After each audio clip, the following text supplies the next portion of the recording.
One star T3. Okay, technical sergeant, Yes. T3? Okay. And where did you serve? I served in the Southwest Pacific and the Far East. Far East being? Being into Japan, occupation of Japan. Alright, thank you. Alright, so, now starting it off, were you drafted or did you enlist? Now, I enlisted in the ROTC program at UConn, which was engineering and infantry. Engineering and infantry? Yeah. Okay. Good thing they had the engineering right after the infantry. Yeah. I would have been in the infantry. Okay. And did you... So when you drafted, did you know that you wanted to be an engineer? Yes, I purposely went to, I wanted to be a civil engineer. Okay. Alright, that's good to hear.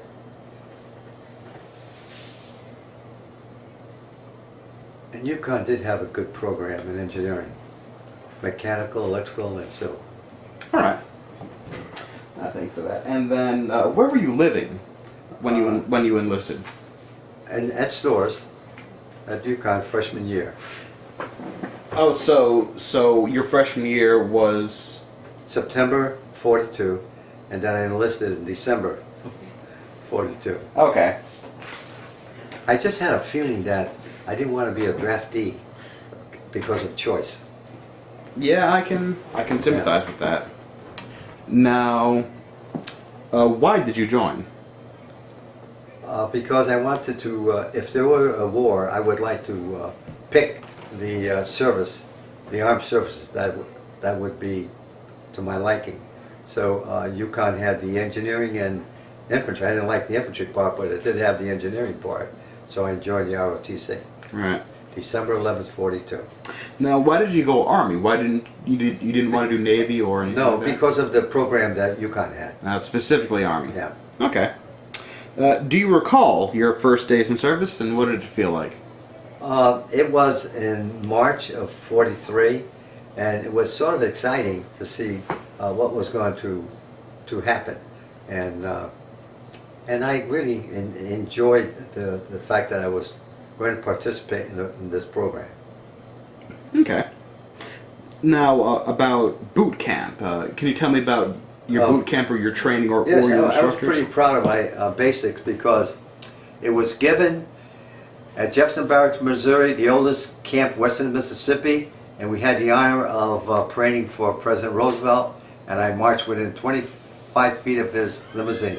So Nice. It was nice to see President Roosevelt. Okay.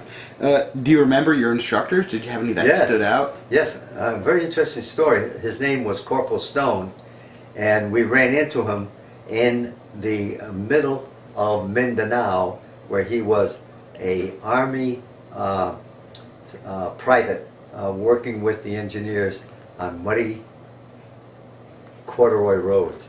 And did we give him a lesson and say, you know, you're in the jungles, it wouldn't take 2 seconds to eliminate all that hardness that you gave us in basic. But he was so nice as a non-instructor in basic. But what a coincidence to run into your instructor 2 years later doing a menial job for the engineers. That is something. Now, how did you cope with basic training? How did you cope with the shock of going from?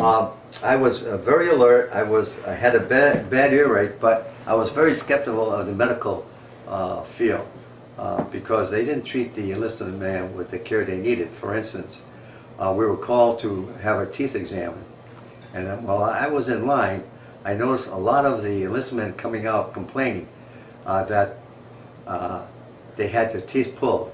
And I said, gee, this doesn't look right. So I stepped out of line and didn't go in for a dental review and found out from hearsay that they interviewed the enlisted man to make sure that they didn't have any cavities or going overseas. So they pulled all their teeth out so the soldier go overseas with no teeth problem. So I skipped that. I went AWOL on that little phase. And I was never called down for it.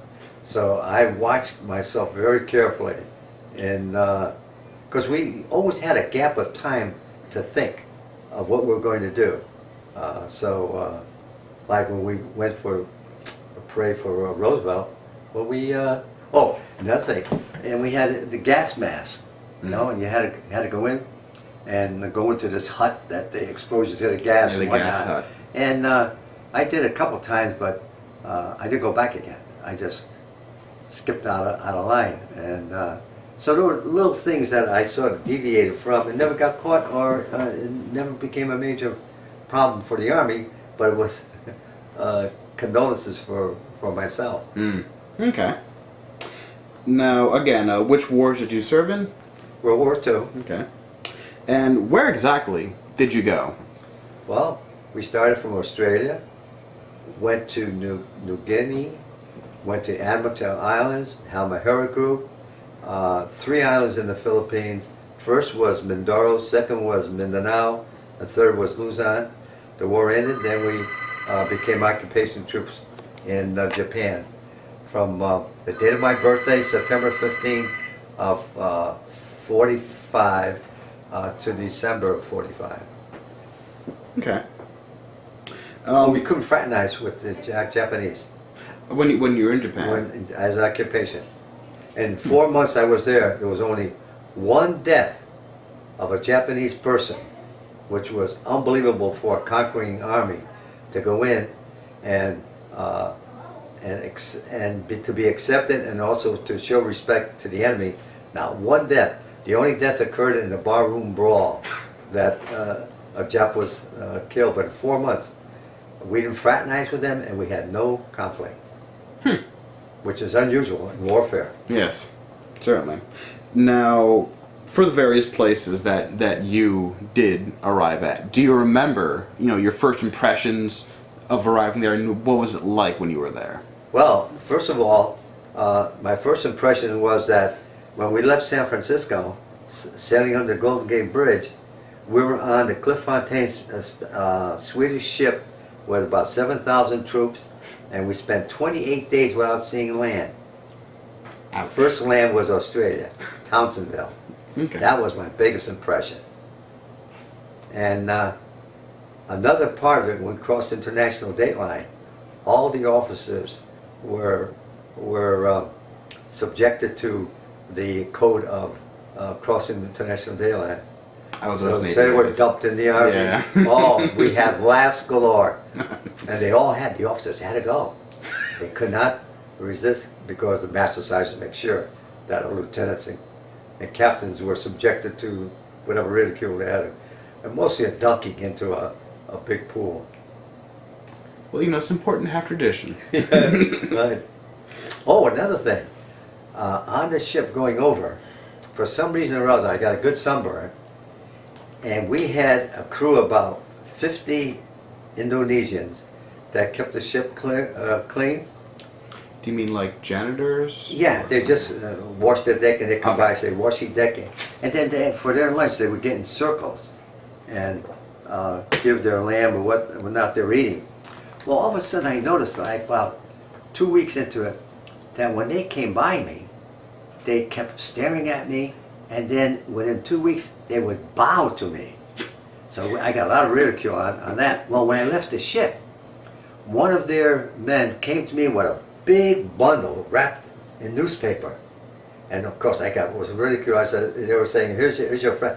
They presented me this package, and everybody wanted to know what it was. So when we went down the gangplank, and I thanked them, and I bowed back to them and everything, we got in the company area, and we opened it up, and guess what it was loaded with? They sacrificed their food, all their pieces of lamb, bones and whatnot, because food on the ship was very scarce, as well as drinking water. We only have 1 canteen a day, and no fresh water. So they realized that we were subjected. Well, my best man and I, at night, we were sitting on the side, the starboard side, and we heard the clanking of pans. So we looked over to the side, and what the kitchen was down below us, they would put all the discarded food into these cans and wait for night in order to dump them in the ocean so they wouldn't be picked up by the Japs. And we looked down, and I said, Wally, I see some tomatoes, I see some good food. So we secretly would go down and go through the garbage and get some food and eat it on the deck. That's how bad the food was. But anyway, getting back to what they gave me, well, the odor that came from that, the captain came by and says, "What's going on here?" So we're telling him how well, get it out, throw it in the jungles. I had to throw it all away. But I was so impressed that they showed me that kind. They probably thought it was one of them. So they gave me that extra courtesy. But I got more laughs out of that. But I was very proud though that they did that. All right. So if the food was really that bad, what sort of rations did you have on the ships? It was mostly we'd go down to the kitchen, and it would be bread, maybe an egg, a potato. I don't remember meat at all. No fresh water to take a bath, and we had one canteen. Oh, at 2 o'clock every afternoon, every soldier got a bottle of Coke. Okay. So guess what we did with the empty bottle? 2 o'clock every afternoon, over the side. So it was a trail of Coke bottles on the ocean floor from San Francisco to Thompsonville, Australia. 28 days without seeing land. But the weather was good. That's good. Once we got out of Frisco, which was a big storm, we got seasick for 3 days. After that, I got my sea legs, and I enjoyed that trip because we would have lectures of what a Japanese would look like, what a Filipino would look like. We had all kind of lectures. We had exercises. So it wasn't that bad an ordeal, just that we didn't have the food that we probably would like. I was never a big eater anyway, so it didn't affect me. Okay. And I was like 115 or 20 pounds. So I felt sorry for those who really needed food. They didn't get it. And then when we went on land, it was no better. Really? Yeah. Food was well, let me tell you one story. In Mindanao, I got separated from my outfit with 2 other guys, and in the middle of Mindanao, we had to abandon our equipment for our outfit, and we had to walk, hoping we could get a ride on this dirt road, like Captain Corporal Snow was on. So we came across a riverbed, and there was an infantry group, maybe about 14, 15 guys. Was mostly the baking and the kitchen, or the food men. They had their folding tables, and they were feeding some of their soldiers. So we said, well, let's get in line. And it was actually hardly anybody around there. So 3 of us got in line, and the cook says, "Who are you guys?" They went, "Well, nice, 30 seconds. We got separated. We're trying to get back to our outfit, and we haven't had food for 2 or 3 days." So he said, So I can't give you any food, because I need it for my own men. So one of the guys, who was a sergeant major, he said, well, "I want your name in your outfit." So the cook ignored him, folded the table, and went off into the jungle. So I don't know what the bastards had to do, but they didn't feed us. So finally a truck came along, and we hitched a ride up to Del Monte airfield, where MacArthur escaped from when he left the Philippines by air. And we made it back to Biafra, but we were turned down. I couldn't believe it. The infantry turned us down. Couldn't even give us a piece of bread. So see, something that I didn't care, because I just never had a feeling for a lot of food. Right. So if I had my water or something from my rations, it would be good enough. But for some of the other guys, it was a big problem. My best man was 6'3", Wally Cornell from Washington D.C. We used to take pictures with him. I have pictures of. He lost so much weight that all his bones, like Jesus, you could count them. So we all took pictures with him and saying that we rescued this guy from prison workout. I have the pictures. You're gonna laugh at those. Okay, that's some of the funny parts. Well, there's always a few things. Yeah, you gotta have humor. You gotta have some humor. And actually, we're going to address that at a later time. All right, we are back. All right, so the next question is, what was your job? What did you do? I was a topographic draftsman, working on plans for airfields. Okay. And did surveying prior to the building of the airfields. Okay. Up in MacArthur. Right. Now, did you ever see combat? Actual shooting, no. Plenty of air raids, but no physical combat. All right. Though it did have D-Day landing. Now, what do you mean by that? That the first initial American soldier on foreign land, a D-Day landing. So this was at this is the island of Morotai, and we had the whole scenario of approaching the island at daybreak. The LST was ready. We had all our gear. The front apron went down, and instead of being landed on the beach, they didn't figure out a low tide, so we got stuck on the coral reef, and we had to walk like 100 yards. Well, the walking on top of the coral reef at times would be underwater, at times it would be above, but we did reach the beach, and the first thing we did is to dig our foxholes. And we were very fortunate because the infantry, we had the whole scenario. As daybreak came, we had the air raids, we had the Navy bombarding the coastline. All the preparation. Yeah, all the preparation, just like a storybook reading that you would do. Right. The steps that led to a D-Day landing. And we were very fortunate that the infantry had a lot of success in moving the Japs out of our area. So we secured probably maybe an acre, and we settled down for that first night. And then from there, we marched to a permanent a land site that would be adjacent to a coral, an old coral plateau to build our airfield on. Okay. Now, so then were you were like one of the first waves or something like that? We were, no, the infantry was the first wave. Right. Then the engineers came. We were the engineers that came in. Okay. But Dave, you're right. For the invasion of Japan, our outfit had an H1, H2, and H3. 1 hour, 2 hours, and 3 hours. And I was in the third. And that was bad. Yeah. But the invasion never came off, so we were lucky. But in this Morotai was very important because that was one of the first islands that MacArthur had. So the airstrips played a big part for the Central Pacific as well as for the Philippines. Now, Morotai is where? An island in the Halmahera group. Okay. That's halfway between New Guinea and the Philippines. Okay. Yeah. Well, here.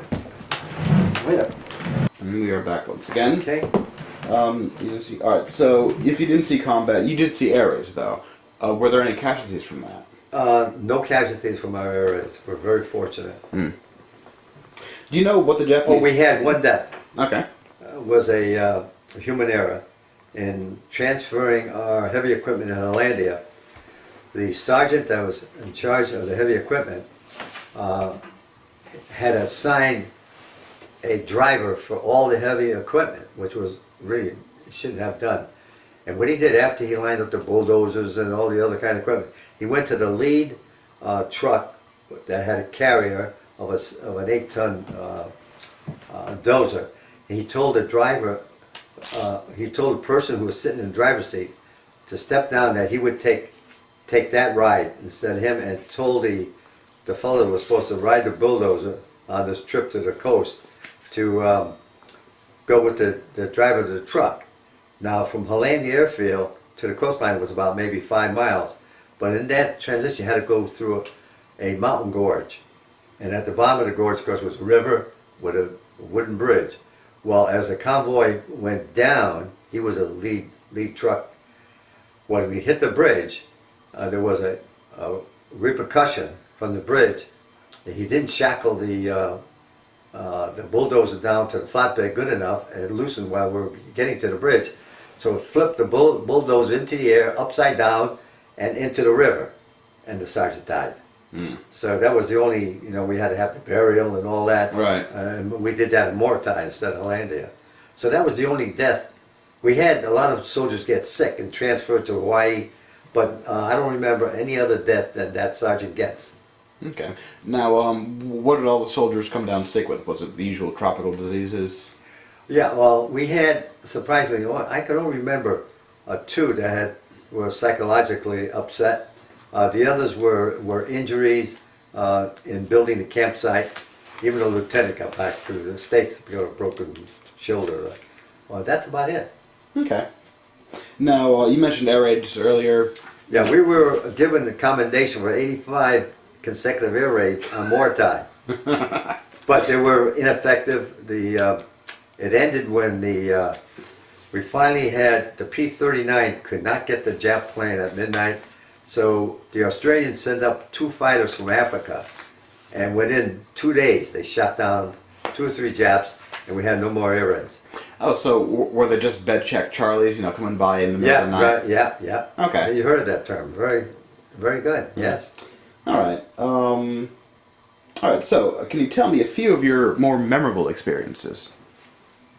I would say the boat ride of 28 days without seeing land, the friendliness of the working crew on the ship, the flight from Finchhaven to the Admiralty Islands, watching the artillery do their thing, then the mutiny at Finchhaven, and then the successful landing at Hollandia with the airfields. That was interesting, except for the death of the sergeant. The wartime was a good experience because we went through all the steps for an initial D-Day landing on an island, and that was a good experience. But then it settled down where the infantry kept us within a 7 square mile locked piece of land so we could build our airfield. So the interesting thing was that we had a couple of men that were assigned to our outfit to give us entertainment, which we hardly did, but once in a while we have a post point so they'd show a film from the States. Well, we were very friendly with the infantry, and within 2 or 3 weeks we got reports that there were Japanese that got through the periphery of the infantry and sat with us to watch the movie, because every Jap kept a diary, and in the diary they would write the name of the movie, and they would be at the edge of our group because we sat on the ground, and never realizing that at the peripheral edge there would be Japanese watching the movies with us. So I said to my infantry friend, "Thanks for the security you gave us," But that was hilarious in a way. Yeah, well, I'm sure that they're rather bored in the jungle or whatever. Yeah. All right, now, how close was your outfit usually to the infantry? Only on a special occasion like wartime, very, very close. We were always like 10 or 2 weeks behind any kind of infantry. Any assault? Work. Yeah. And actually, when we got to Japan, we were actually 12 days, the interval from the signing of the surrender. Okay. So we're just always at 2 weeks behind, which was a great safety factor. We're very, very, very, very fortunate. Okay. And see, being a headquartered service outfit was a big difference. Go on. Yeah, so that gave us a little prestige, and therefore we were always given an elite positioning in our advancement. But MacArthur jumped around so much that the Japs were never there for after a month of landing, whatnot. In New Guinea, I think there were 50,000 Japs pushed back into the mountains, and we never counted them coming back toward the coastline because there were so many troops, and they never ventured back into our occupied coastline. Right. Okay. And one interesting thing was when we were at Hollandia, we had some downtime. 2 of my friends said to me, "Excuse me, do you think it's going to be too early?" All right. Hopefully it continues to work. "Should I start?" Oh yes. All right. The being turned down by the infantry for food. Yes. That occurred, and also the mutiny, our outfit mutiny. Well, tell us about being turned down the infantry, and then about the mutiny. Okay. Mindanao, we had to cross a huge river, the Palangi River, and the Coast Guard had a ship, so they took our outfit piecemeal across the river. However, one piece of equipment was detained because of nightfall, so we were told to stay behind with the equipment, and that the next day the Coast Guard would take us across. Well, when we got across, our outfit wasn't there, they were gone, and we had this big piece of equipment, and we wondered what it was, and of all things, it was a portable officer's kitchen. All right? We didn't know what was in it, so we had to wait for a Jeep or something to hook up to take it to Del Monte Airfield on the northern end of Mindanao. Well, no one ever came for us, so we did get an infantry jeep to hook up, but what happened, the heavy piece of equipment blocked the road.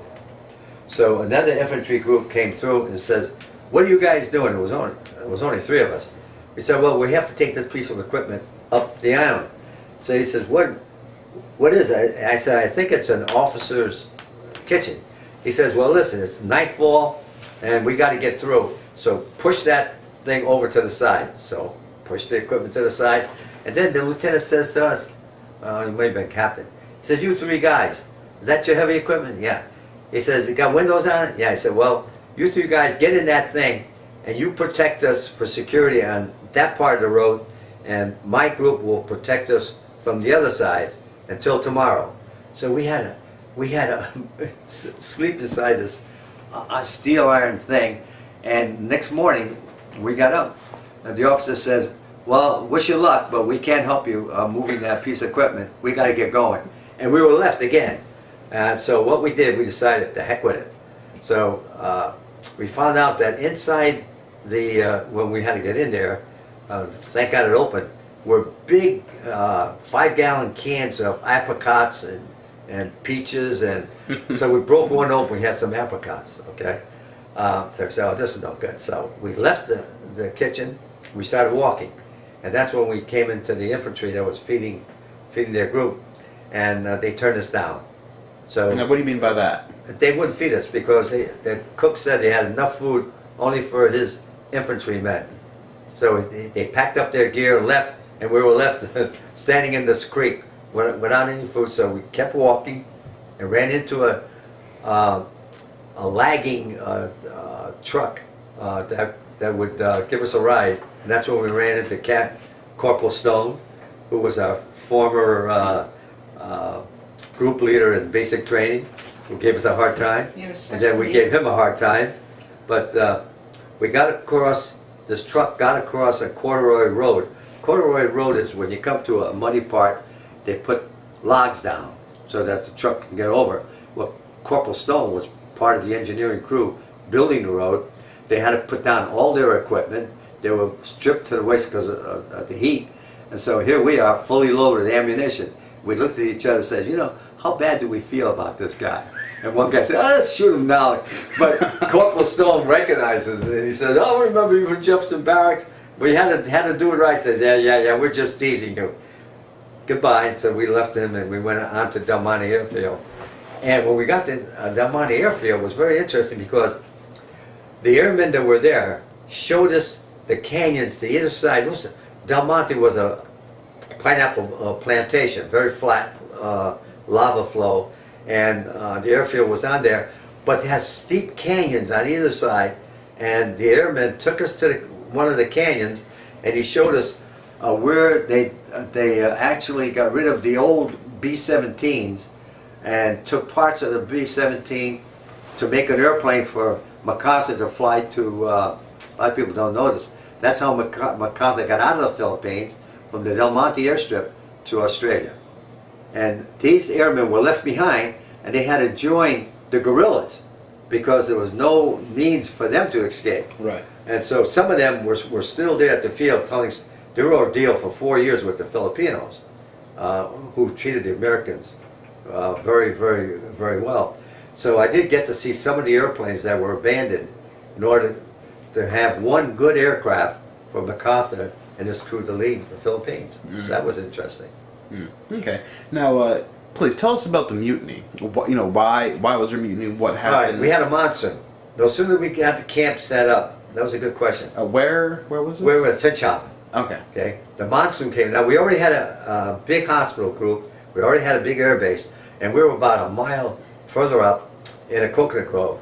That's where a lieutenant got hurt, a broken shoulder when we were setting up the camp. But suddenly the monsoon came in. So it was so bad, the monsoon was so bad that we had difficult moving from tent to tent, or even go to the latrine, or even go for food. It was so muddy. No equipment could work. Well, suddenly we got orders to go to the Admiralty Island. So I was part of an advanced echelon to leave the camp with dire conditions. Everybody was complaining, and meanwhile the officers in their tent were having parties with the nurses from the hospital group. So the morale of our group was very low. But we left and we went to the Admiralty Islands for about 4 or 5 weeks. When we got back, we learned about the mutiny and how the colonel came from Australia to listen to the gripes, and then unknowing to the gripers, he had all their names on a piece of paper, and he transferred them before midnight into the infantry with no rank. And then he flew back to Australia. The Inspector General was supposed to come within a day or two, but our colonel assigned the remaining staff to move up to Hollandia. So the Inspector General never got a chance to interview the complaints of our soldiers. So that mutiny just went unnoticed. What were the complaints? Food. Yes, you said it was always terrible. Yeah, no way of getting around the camp because of the thickness of the mud, and because we were in a coconut plantation. Constant rain, couldn't use a latrine, no showers, the basic food, and listening to the officers having their nightly sessions with the nurses. So it was just completely unfair. Unfair and demoralizing. I understood that the monsoon, more I investigated, comes in like for about 7 days. It comes and goes like a squall, but it's continuous rain. It's unbelievable. The water will be running between the tents, through the tents. We lived on cots, so we're always above the ground, but I was so happy to leave that area to go to an island that's with sunshine with tropical waters. Okay. Now, for a little bit, can you tell us about when you occupied Japan, or when you were part of the occupation force there? Was very quiet. An occupant, we could not fraternize, though we did occasionally were given a pass to go into the town. And what we did, we visited some stores, and there were always Japanese that could speak English. So there's one incident, one of my friends was going to get married when he went home, so he went to a jewelry store and he bought himself a couple of nice diamond rings for hardly any price, because the Japanese were so happy to talk to us, because I think we broke the rule by going into that fraternized with them. Say. That was amazing. I remember going into a department store, very elaborate, and was shocking in the department store. Of course, all the girls were, laughing at us and whatnot. They had an escalator, Okay. and I thought when I was in New Haven, to have an escalator in the store was really advanced. Well, going to find out, Japan was just loaded with hydro plants because of the mountainous terrain. Every farmer had electricity, and they had a store that was well lit. It was clean. They also had, for the elite people that lived in the edge of town, they had the honey dippers. They had water canals going down through all the streets, and they had these people called honey dippers that every morning they would come by and take the sludge out of the feces of each home. But what was shocking, that these guys in these boats then would go into the edge of town and use the feces for fertilizer for their food, and that was it. And I remember taking rides through the farmland, and we almost got decapitated because of the electric wiring from one place to another. So we're maybe about 10 feet or so, and if you're standing in the back of a truck, I lost my hat on one of the, but you could just picture if it was lower, could decapitate you, because you're going in the truck, right, and you have like these traps across. So we never went back to the country after that. We learned a hard lesson there. But the people were very quiet, made no attempt to fraternize, and so we had a female hair cutter, we had good food, we did our exercises every day, and we just lounged around. And we went over all the post-war things that would have happened if the Olympic operation, I don't know if many people heard of this, The Olympic operation was supposed to occur October 1st. And you know what? On October 1st, as recorded, we had one of the biggest Pacific typhoons.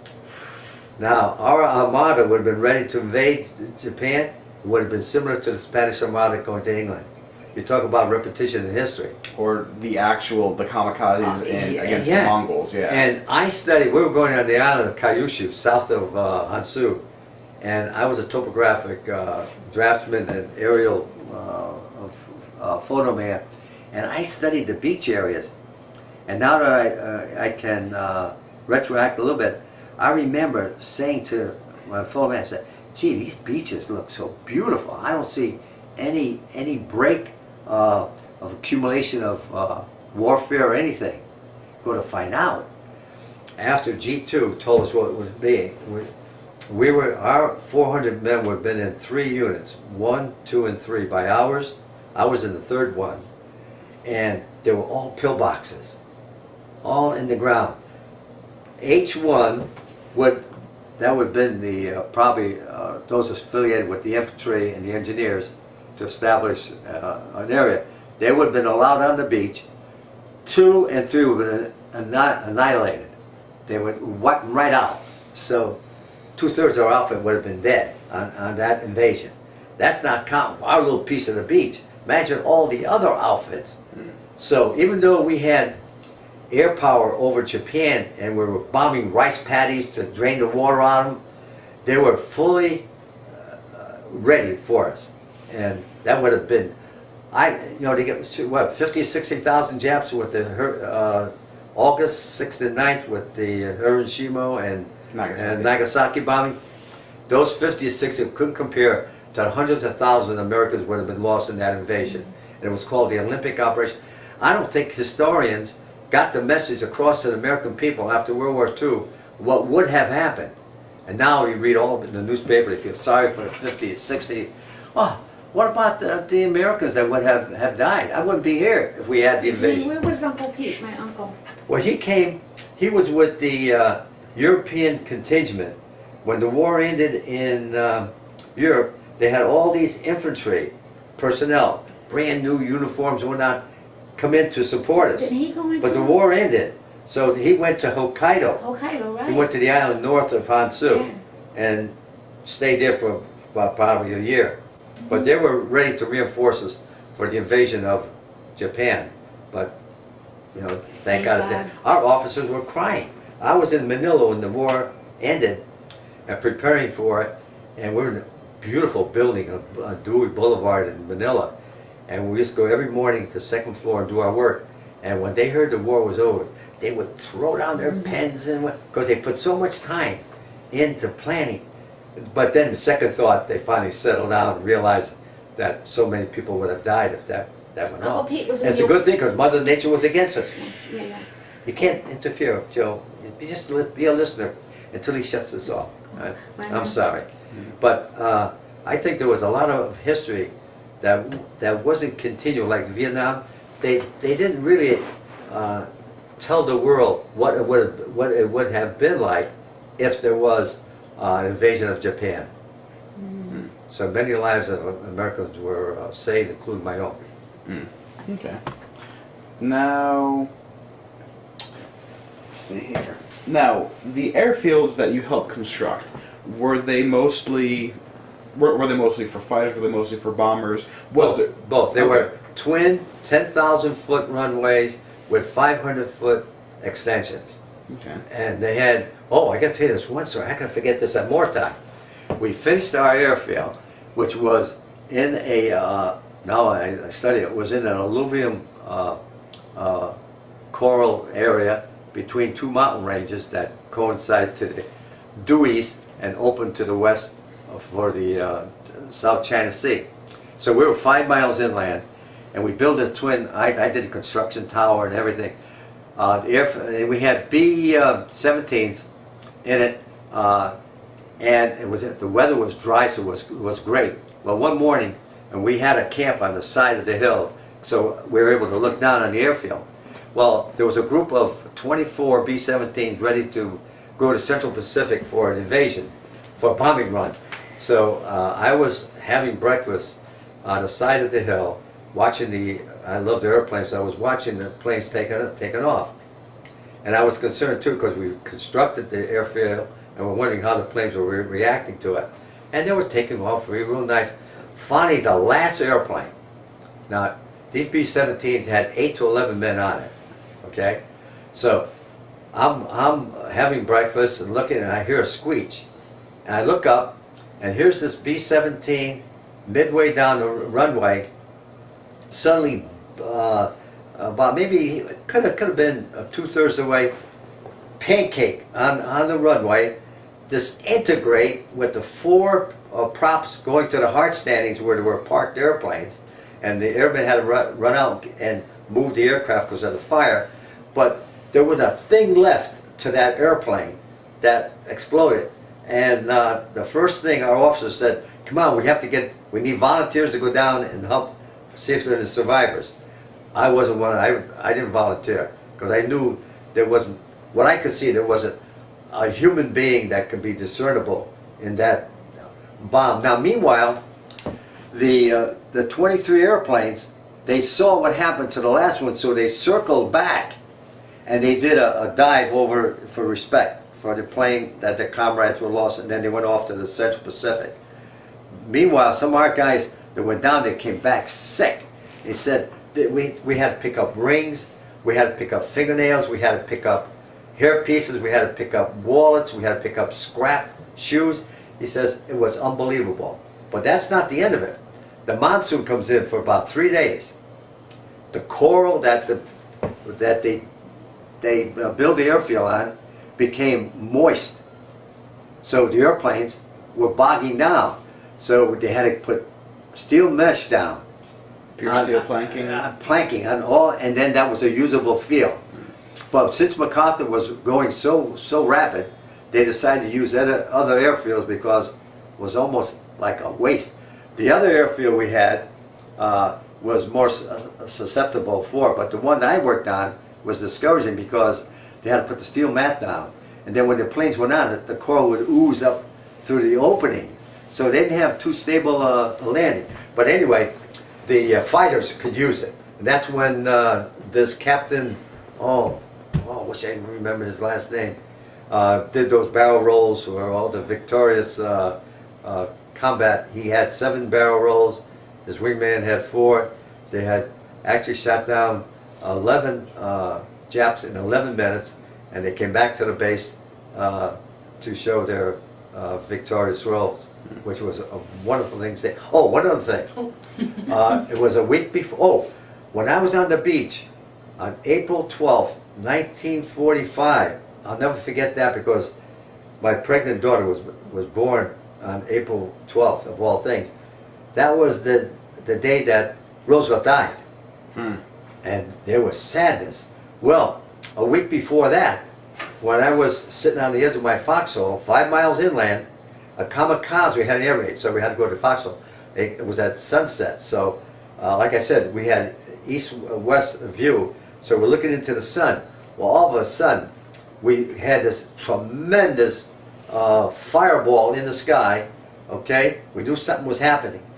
A kamikaze hit an ammunition ship. And the concussion took about maybe a minute. Now I'm sitting on the side of the foxhole. The concussion comes through. I got knocked into the foxhole because of the concussion. The guys that were at the beach said it was like a tidal wave and washed the water all up against. So that was quite an experience to see that. Now, how many men on a Navy ship? Maybe 100, 200? Nothing remained in the ammunition ship. There was just the steel just fell back, red hot, white hot, right back into the ocean. There wasn't anything left to that ship. Now, how many people heard about that? When was that? You can't interfere with this. Shh, shh, shh, shh. Okay, wait. So that was quite an experience to see that the death of so many Navy men to try to do their thing, and one of the kamikaze. I think I saw that kamikaze too, because they were in and out. They were fast airplanes, so it was hard to even see them. One of the raids, they used daisy cutters, and we went. The sergeant took us through the motor pool and showed us that the steel of the daisy cutter. And if you ever seen these 10-ton trucks and equipment, and they have maybe half-inch holes completely through the engine block, and what made it so awesome was that when I looked at the tire ring of one of these big trucks, a piece of steel went without deflection, went right through the. You know how strong the rim of a truck is, and that shrapnel went right through that steel without any deviation. What do you mean when you say a daisy cutter? A daisy cutter is something that's like maybe 18 inches or 2 inches in diameter, and has a prong on the bottom. That's the detonator. So that when it's dropped, the detonator goes off, and the bomb goes off either 6 inches or 12 inches above the ground, and all the shrapnel takes everything out, and that would be soldiers. And if you weren't in your foxhole, you'd be dead. So as long as you're in your foxhole below the ground level, the shrapnel coming from a daisy cutter, we had no deaths on those. It's unbelievable. Every soldier did when it was an air raid, they got into their foxhole, and we knew about daisy cutters, and this was broad daylight, and we'd hear them go off, go boom, boom, now and then. But the Japs came in, and they never did multiple raids. They always made a one-way strike. So they never had a follow-up. So that was a lucky thing for us, because when we came out of our foxholes, then we saw the devastation that these daisy cutters did to the camp area. Okay. That was scary. Can you briefly describe the process in building an airfield? Yes, first thing we have to survey it. Okay? That's you. Yeah, we'd go out, survey it. I was the map man, and lay out the whole thing, and then My son may come the equipment, we had all kind of earth movers, bulldozers, and they would just skim, and of course our engineers made sure everything was as horizontal as possible. But this one field I worked on for many hours had a slight hump in the middle, and that's what caused that one airplane. Right. The pilot thought he was airborne, so he put up his wheels, and he wasn't. So the weight of the airplane fell down on the ground and dissipated. But after, you also had to plot hard standings, which were little extensions to either side of the runway where they could park the airplane. Probably 2 or 3. I have pictures of it. I'll show you after. Now, when that airplane did explode, the airmen had to get out and move the airplanes away so they wouldn't get damaged. But once it didn't take long to scrape, because you worked day and night, to scrape the twin. It was always twin the runways. So you had fighters, you had the bombers, you had all kind of aircraft, transports like the C664. So I would say maybe it took about three weeks, maybe less than that, depending upon working conditions. Now Morotai, I'm talking about one in Mindoro. The one in Morotai was perfect. The coral was at the right stage, and when the twin strips were made, no problem. Okay. But in Mindoro, there was a problem. All right. Now, of the heavy equipment, well, one, roughly how much heavy equipment did you have, and two, how much lift did you need to move it around, logistically speaking? Well, they had, I can think of at least half a dozen trailers that were used with that. We had a good dozen trucks. We had our headquarters and service. We had always surplus. That's why the outfit split. It was, I think, October 30th of 1945, I think it was. So we had multi-bulldozers. There were 7 or 8 ton weight bulldozers, and land scrapers, land graders, all kind of jeeps, and weapons carriers, which were a little bigger than the jeep, so they can move things around. The engineers are always well supplied with excessive parts, and that's why they were able to come out of an air raid and get their equipment back to working area. Okay. And again, how much lift was needed to move that stuff around? You know, moving it between islands, you're moving it on an island. How much effort went into that? There's a lot of effort because you had no country roads. It all had to be done by truck convoy over difficult conditions of roads, and then you had to go to the beach area. So you didn't have to have the LSTs or LSMs up on the beach, and once that was there, then it wasn't too bad to drive the trucks and drive all the equipment on LST, because the LST had that open central part with the living quarters on either side and the back end. And an LST, fully loaded, would only draft 7 feet of water, which was remarkable. But we got caught on Morotai, where we were stranded on a coral reef. And so we had to wade all the way. Luckily the infantry had the beach clear, because they would pick us off like Normandy. But I did experience that feeling, getting wet up to my neck and up to my waist and to my neck until I got to the beach. But see, most of our equipment we only had a knapsack with basic, and most of our personal stuff was left on the LST, which then waited to high tide to come to the beach, and then we had all our equipment off. But meanwhile, we dig our foxholes and whatnot. It was hard to dig a foxhole on a coral beach because there was hardly any soil. So we had to cut down coconut trees and use them as barriers. Then we had about 6 inches into it, plus 12 or 18 inches. And by the way, coconut logs were the best things because of the organic interweaving of the structure of a coconut tree makes it impenetrable by bullets and etc. So it's the best thing you could have on a foxhole was coconut trees. Okay. All right. Now, moving on to the section just general life. How did you stay in touch with your family? We were permitted to. They always gave us an APO number, and mail would go out depending upon the conditions. Mail would go out maybe every week or every 2 weeks, and we'd have mail call probably once a week or once every 2 weeks. And one of those mail calls at Finchhaven was a disaster because my mother sent Italian food to the Pacific.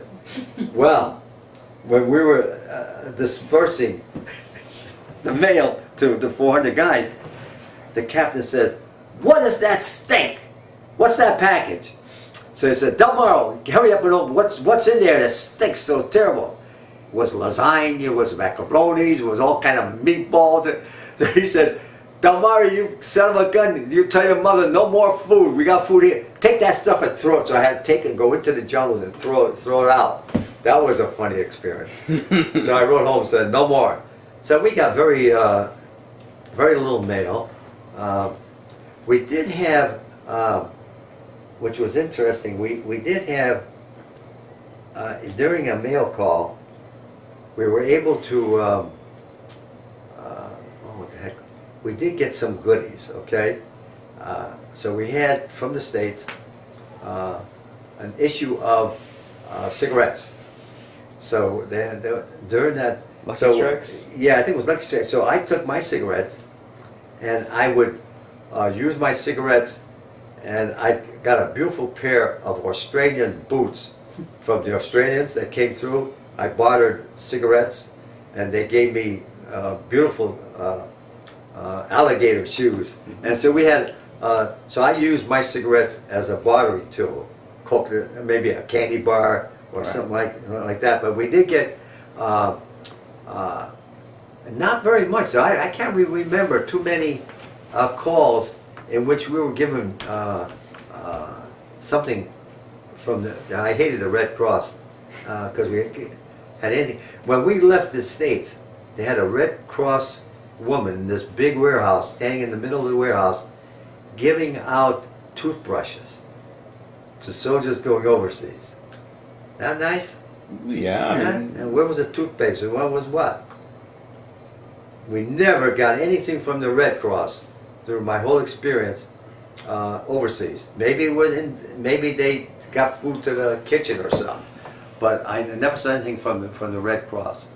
That Okay. was a disappointing thing. Now, do you have an idea why your mail was so wretched?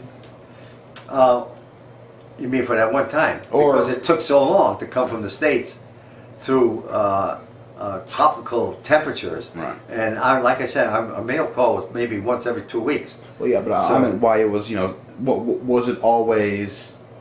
I mean, was it infrequent and was it Infrequent. Yeah, Very infrequent. and- Hardly caught up with us. Yes, in our and- movement yeah. because MacArthur was moving so fast that the mail call was the last thing that to be concerned with. Of course, they did concern that with the morale of the soldiers. That was always, they always made sure you had an APO number.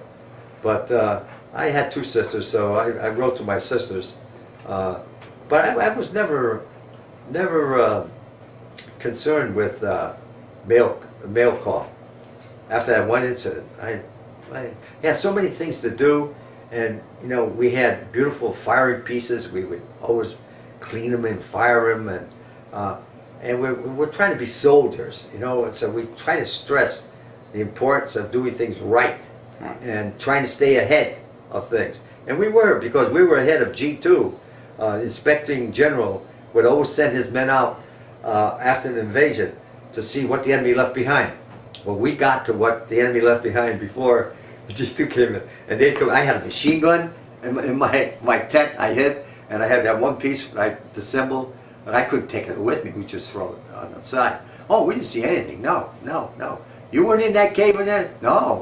We didn't see anything. There's a cave over there. No. All right, we are back, and this is the start of tape 2.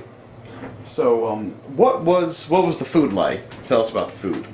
Food was highly rationed, and if I wasn't too much on food, but what I recall, there would be crackers, there'd be dried eggs, which was practically every morning, and some kind of biscuit. Hardly any meat, hardly any meat. Mostly egg-oriented type of food. And if we got away from the kitchen, then you would have to eat rations, which were in Cracker Jack sized boxes, identified as P, D, and S, and they would have cans in there that were unique. They have a can within a can, so that you would see a 1-inch space of a can all around, and that was that if you were caught without food, you puncture the outside, and that would and you wouldn't have pour water in your urinator, and that would activate a chemical of heat, and that would heat the food that was in the inside. Okay. So we had, I think that was mostly in the supper.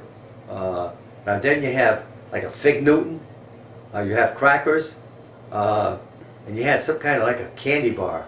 So K ration, I think. yeah, that's what K rations came in the B, D, and S. Okay. So that we would exchange things that we liked. That's when those infantrymen were throwing out Right. excessive stuff. But the food, I never got really involved with. I never got discouraged with the food. Oh, and another thing, in the Philippines, when we went to the mess table in the mornings to get our eggs and biscuits, we were bombarded with Filipino children coming into the mess line. So what the GI would do would share some of their meals with the children, but that was then dismissed. It was discouraged because what it was doing, it was taking away from the nutrition of the soldier who was supposed to be a fighter. No matter how much empathy you had for the children, you just weakened to see it. Oh, another thing I saw that in, I think it was Mindanao, when we were moving, we had to cross tributaries. Every tributary had a little short bridge, but maintained by Philippine guerrillas. And I remember going across a couple of those, and the Filipinos, we weren't going fast, would point down, and we looked down, and they would have a Japanese on a cross.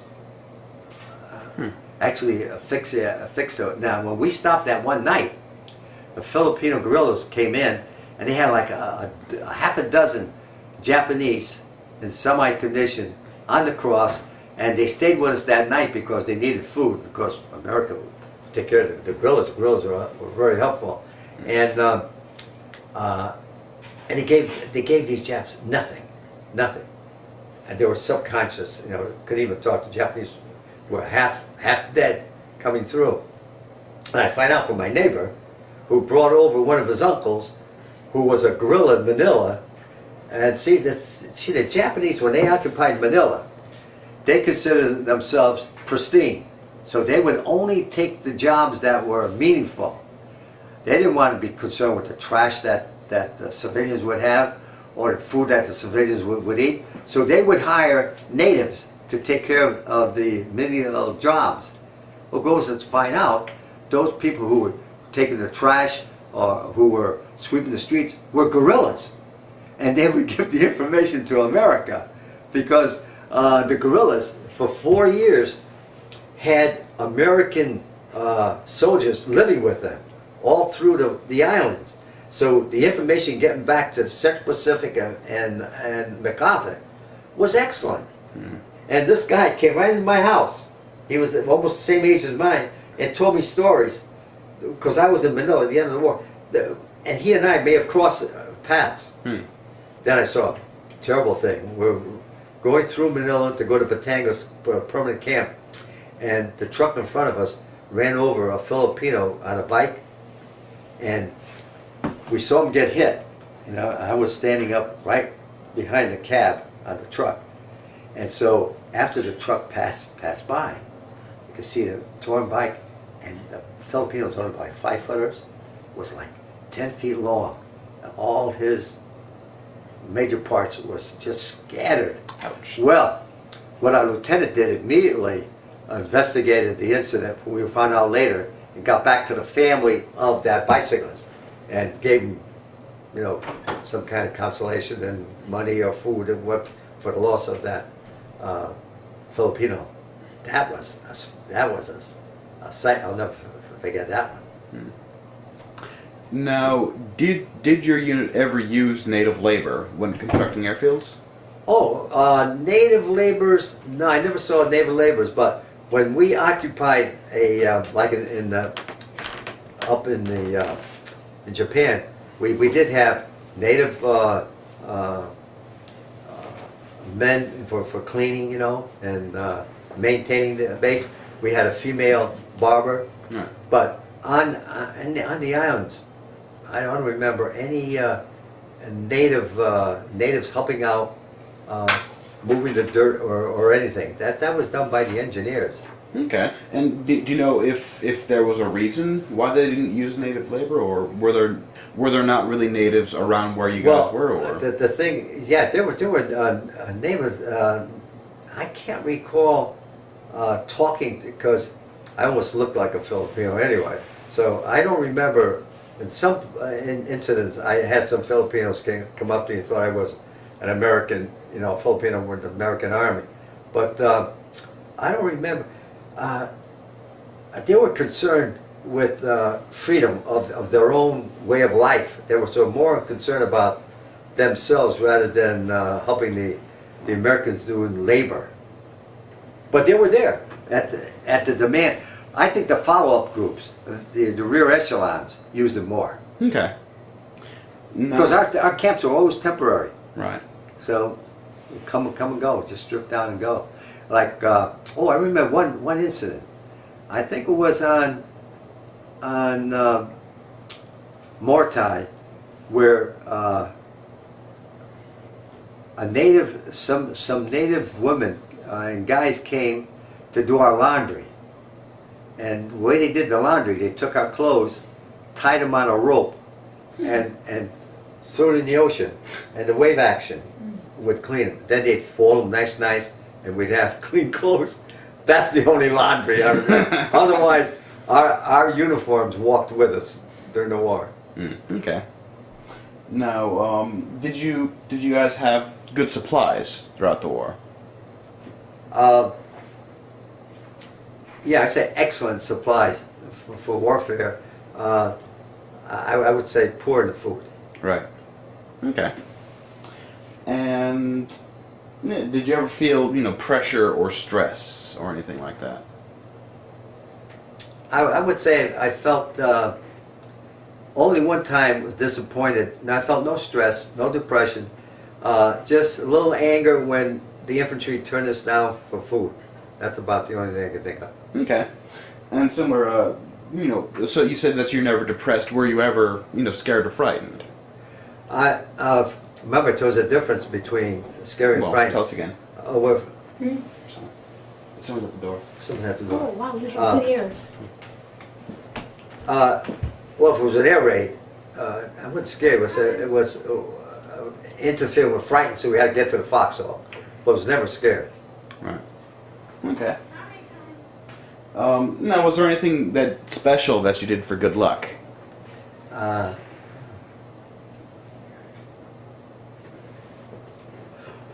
Had a lot of conversations with fellow soldiers, talking about their own home life and their background. We did a lot of that, and in Hollandia, we went a little off. We took off for little trips. I don't know if I told you this one story, but we're hanging out, and we had a river that came through our camp. So we had some free time, and one of the guys said, "Gee, look at that waterfall on the mountain." I said, "Yeah, isn't that something?" He said, "I bet there's a pool we can go swimming in." Now there's 10,000 troops. Never thought of that. He said, "Let's sneak out and go up and swim like a bunch of dummies." Because we had our rifles. We went up, but we had to go from boulder to boulder because of all the volcanic rock. And we went way up, and sure enough, there was a pool of water. So we took off, put our guns down and everything, and went swimming. But on the way up, we saw Japanese clothing on trees that were drying. Oh. And we never gave it second thought that there were Japs in the mountainous area. So we did what we had to do, but we shot our way up, and coming back, what did we run into? A guy hollering Lollapalooza. We have, because the Japs can't say the L's. It was another group of soldiers coming up to go to that waterfall. And so we told them, you got Japs in the air, be careful. And said, "Don't worry, we got enough ammunition, we can fight our way up." And we got there, and then we got back to camp and said, "What a foolish thing we did." We took about 4 or 5 hours to do that venture. So we didn't venture too far from camp after that. We didn't realize the seriousness that the war was on. Even though there weren't Japs right with our infantry next to us, they were there, and we just were ignorant to that part. See, that's, I think, the advantage of having youth for a fighter. They don't think of these more serious things, and it just comes across their mind to go and do it. So. Okay. And well, you've mentioned many times that you're Catholic. How able were you to practice your religion? All right, we did have a chaplain, and I saw him maybe on the Finchtown. It's the only time I saw him, and he would hold a session, and I even didn't go anymore because he would pray or something. And I think he may have had a host, which is important to the Catholics. I don't remember taking a host of anything, but I remember only one session. Then when we got to Manila, the captain asked me to drive a Jeep for him on a Sunday to go to a church north of Manila. So that's about the only contact I had with Catholicism. I said my prayers. Right, right, but the Army No. didn't really see to your religious needs that much? No, I mean, there was no, at least of our guys, Right. they never complained about religion being, or being scared. It just didn't, that you had to have religion to survive. No, we didn't have that. Okay. I mean, I prayed, but I never said to Jesus. But he was there. But I just never directly prayed to a God. Right, okay. So God was on my shoulder, but I didn't know it. All right. Now, aside from the trip up to the pool to do some swimming, how did you guys entertain yourself? We play cards. We clean our rifles. Where we go out and shoot a lot.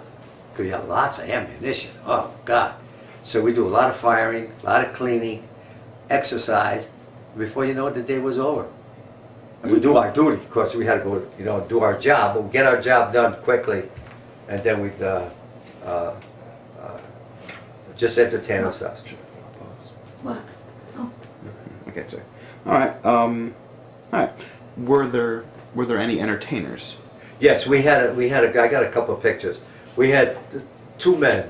I think his name, I forgot, Bankowitz. I remember I told you that one story. The Japs were watching the same movie as we were on more time, because when they were captured, the dictionary showed that they were watching the same film that we were.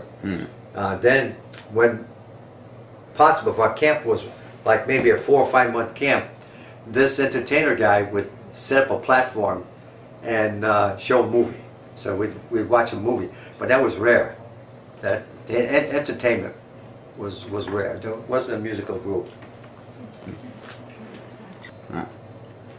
All right. Well, and then did you get any leave? And what did you do on leave?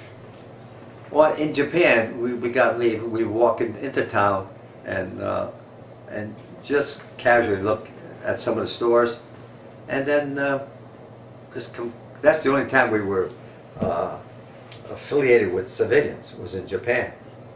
Otherwise, it was just jungle and that's it. In the Just Philippines too? It was just. the Philippines, yeah, the Philippines were. Mindanao was horrible, all jungle, and flooded rivers and bodies and debris all over the place.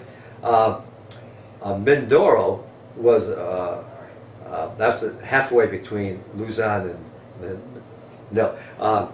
was very susceptible because it was opposite Leyte, so we had a lot of air raids on Mindoro. Mortai we had a lot too, and but at entertainment we just did our job and talked about home or what we're going to do or how things are going, and how the food was, and how we're going to keep ourselves clean. I didn't shave, so I didn't have to worry about shaving, but we washed out of our helmets, and we even had trouble getting drinking water because of jungle conditions. I took Atipryn, 3 Atiprins a day, and when I got back to the States, I actually had a yellow hue to my skin. Now when I went to Yukon, they say, "You sure you're not sick?" One girl said to me, I was signing up for class, I said, "No." They said, "Well, your skin is." And I said, "Well, I just got back from the tropics and taking Atipryn and whatnot." But I diligently took my medicine every day. A lot of the guys didn't. Now the medicine was for Atipryn. Right. Atipryn. Malaria. Okay. That was the top thing. I think I didn't get dysentery or anything. I just got the kind of food you ate. It didn't create that kind of. It would kill anything that's bad on it. Even when you're frightened, dysentery didn't come in. But only frightened. That's all. Right. Okay. Now, about those stories, oh, I'm gonna do this when I get home. Do you remember any of your comrades having a particularly interesting "when I get home" story? No, they were all because of the high intelligence of our guys. They were always complaining of not getting the right rank, and they didn't talk too much about what they were going to do when they left the army.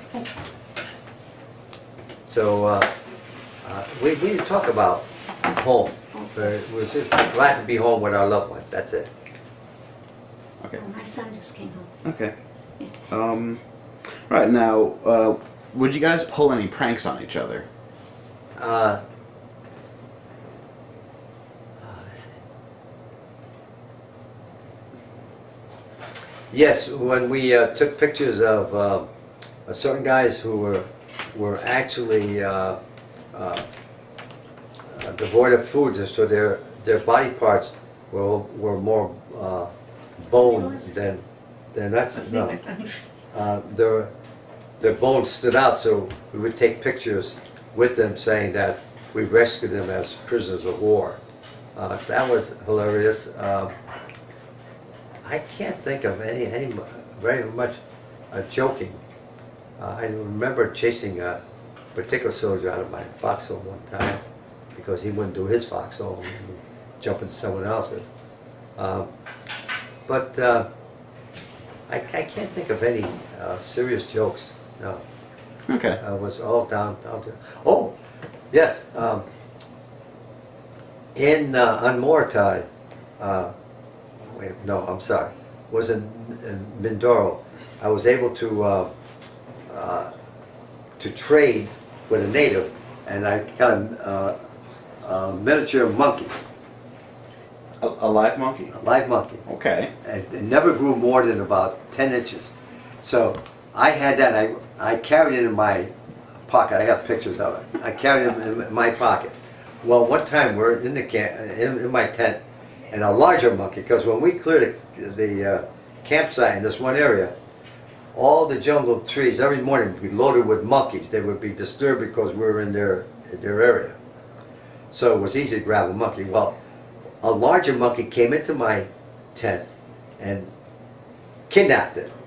So I screamed and I said, "Hey, you got to get my monkey back!" So 2 or 3 of us chased the bigger monkey into another tent and finally retrieved the monkey. So we were a little more careful. Even though we had boars running through, we made sure there weren't any more monkeys running through the camp. So I had that monkey, and in the typhoon, going from, this was going from, I kept the monkey all the way to Mindanao, and going to, I'm sorry, going from, get the honor straight. Yeah, going from Mindanao back to Luzon, I kept it. Then when we left Luzon to go to Japan, we hit a typhoon, so the monkey became seasick. And it was the funniest thing to see. It would hold on to the bunk rail, you know. But that thing, I got it all the way to Nagata, Japan, but we were told we couldn't bring any food, plants, or animals back to the States. So one hilarious thing, we had, like I said, we had native help, Japanese help, and one orderly that made our beds and just was nice in the kitchen, was quite friendly. So I gave the monkey to him. Because we called the Japs monkey at that time. So so one guy said, "Oh, you giving your monkey to a monkey?" I said, "I'll give it to this guy," you know. So I wish I came home with it, but I got a whole bunch of pictures of the monkey. Did he do any tricks? No, he just stayed in my pocket and stayed. You know, he would if I was doing something, he would stay on my arm and take the salt. Eat the salt from my body. It was a nice little monkey. He got adapted. It was a female. We got adapted. I think it could have been more than 8 inches in length. Real miniature. And the native told me it would never grow. And so that's why I took it. All right. What did you think of your officers or of your fellow soldiers? Fellow soldiers, very friendly. A lot of community. The officers, not so. There was a barrier. All right, and why? I don't know. They just stayed in their realm and didn't fraternize with the enlisted men. Like I said, remember in Finchhaven they had those Yes. parties with the nurses? Oh yeah. Even those the lieutenant we had in our drafting engineering section, he wasn't too I didn't care for him too much. We had a captain who was pretty good. And he was a little snotty when the war ended in Japan. He said, "Well, I'll give you an increase in rank if you re-enlist." I said, "I'm not going to re-enlist." And so I stayed at T3. The other guys faked a re-enlistment, and they got their rank raised. I could have been a master sergeant if I play ball, you know, but I was ready to go home. How could you fake a reenlistment? I know it. I don't know how they did it. Wait, as in they actually reenlisted? Orally, yeah. And they did get Oh. they did get the promises of increase, as I was offered to be a master sergeant. I said, no way. Okay, so they said, oh yeah, I'll reenlist. They got bumped, and then they were like, see ya? Yeah, see you later. Okay. Yeah, those guys made it, but I just walked away from the initial offer. Okay. Did you keep a personal diary? Yeah, it's against the Army regulations. Yes, but I lost it. Okay. It's somewhere in the house. I can't find it because you know why? On that invasion to Mauritania, where we on the coral reef, Right. I had the diary in my pocket. Right? You can see the waterline. Ah. In my notes, I gotta find it. I don't know where the heck it is. It's somewhere in the house because that's why I kept the diary. But no one knew I kept it. Hmm. So that was against Army regulations. Right. So I wish I could find it because I had. Oh, and that's another thing discouraging. We had a mess kit, aluminum. Right. So every place I went, I took my Boy Scout knife and I etched the name of where we were. When we got to Fort Devens, I wanted my mess kit, and they wouldn't give it to me. Of all things, I had all these places I visited. So I was very discouraged that I couldn't keep my mess kit. Because of all the places I went, I put the names of the areas. So I was a little disheartened there a little bit. Okay. Now moving on to questions about after your service. Do you recall the day that your service ended? Oh, absolutely. January 14, 46. Yeah, I'm gonna go finish them. Oh yeah. Okay. That was out at Fort Devens. We came out of Fort Lewis. We missed coming home for Christmas for 45. Because we're at that camp, we had to wait for a troop train. And so I didn't get back to Fort Devens about the 12th of January. Then we discharged on the 14th. They gave us money to get home by train. Okay. Very discouraging when I got home though. Really? Why? I kept the key. We're on the second floor. Okay. When I got to the second floor, was a note on the door. We're not home. If you're home, we're visiting relatives on a certain street. Come on over there when you're ready. There was no one home to greet me. I had to go into a house full of people saying, well, welcome home, that's it. All the other soldiers here, soldiers there, people here, people there. And it just disseminated. That was it. And 2 weeks later, I was back at Yukon to go back to school. So there was no glory going home. You didn't get it. You didn't get a hero's welcome, really. No way, no way. Because everyone you encountered had comparable experiences. Right. And in my family, my brother-in-laws were all officers. And my one brother-in-law was in the Air Force, shot down over the Alps, and became a prisoner of war for 14 months. He just deceased, just died. He was in Stalag 1 for 14 months. But the interesting thing, over the Alps, when he got shot down, there were 25,000 feet. They were going to Polesti as a decoy, and his group got all shot down. He was a navigator, a bombardier up front. He couldn't get out of the front. He had to go back down through the bomb bay doors. Then when he did, and the parachute opened, a Luftwaffe spotted him. Now, the young Luftwaffers would take the propellers and kill this guy, this Luftwaffe, and we figured out later, was a senior pilot, circled my brother-in-law all the way down until he got to the ground and then waved to him goodbye, make sure he landed safely. Wow. What do you think of that? That brings goose pimples Yeah. when you think of an enemy. But see, the Germans would do anything for you if you were a comparable Air Force. If you were infantry or anything else, they treat you like scum, which kill you. But if you were Air Force, you had it made with the German Army. And that, I don't think is in the history books. That is a gospel truth. Because they respected the airman more than the infantry or engineer or anything else. Isn't that something? And there's an example of the more the younger Germans that came in like that. They would just decimate the pilots on the end of the parachutes.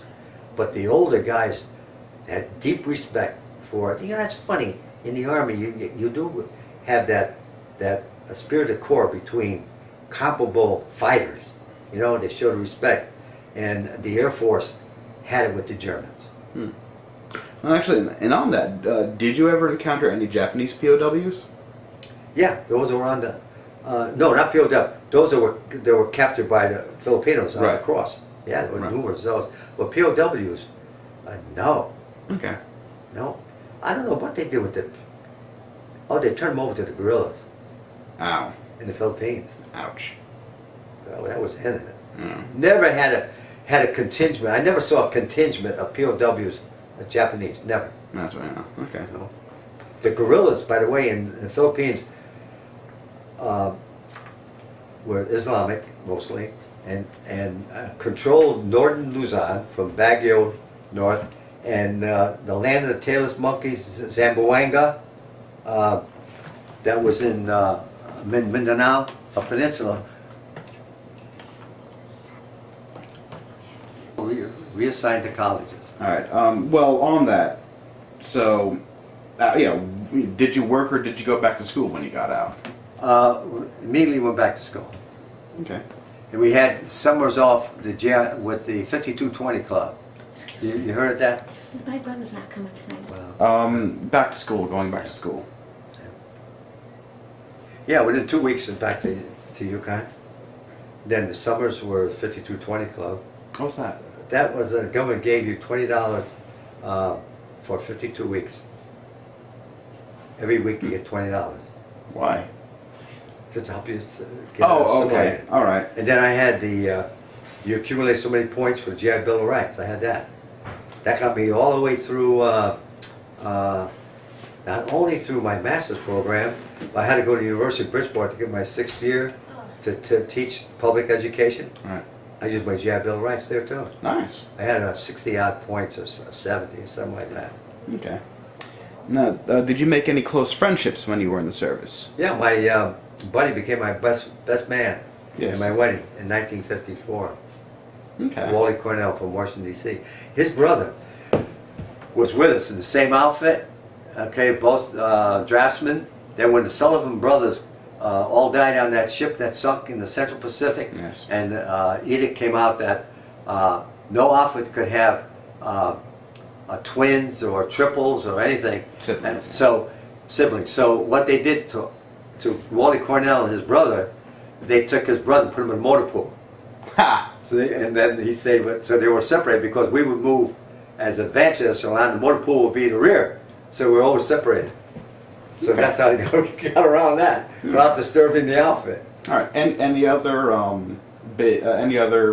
Well, Fritz, yeah. relationships? I ran into, when I was a geologist and working for ARCO in Montana, I ran into one of my buddies that was an engineer for a company in Montana. And we met at a breakfast nook, of all things. And we, compared. This was like maybe 8 years after we got out. But I did, yeah, I regret it because, oh yes, there was another one. One soldier was from Connecticut that I knew, Bob Jepson from Bridgeport. He started out as a fireman in Bridgeport, and he was the lead axeman. This guy was crazy, and he said he loved his job. He was anxious to get back. He said I would go into those houses, and if there was a fire, I had the lead axeman. I'd just tear the heck up and get in there and see where that fire is. He was that kind of a guy. Right. He got malaria a little bit, so he had to go back to Baguio to get rehabilitated. And then came back to the outfit. And then after the war, he did get married in Bridgeport. My uncle gave me a ride to the wedding, to his wedding. And that's about the only contact, I think, my best man and the guy in Montana and Bob Jepson. Okay. Which was, I think, too bad because I was so concentrating on my own career objectives that I didn't look left and right enough. I thought I really messed up that part because at the older you get, you would have more feeling for each other, and we could have compared stories and family, and I goofed in that area. So I started late, and I got 3 letters back from Wyoming of guys I knew in the oil company. But I wish I had made more contact with the guys I knew in the Army. So we just went our separate ways, and that was it. Which was sad. Yeah. Well, did you ever join a veterans organization? No, I'll tell you why. I didn't want to join. The only big one was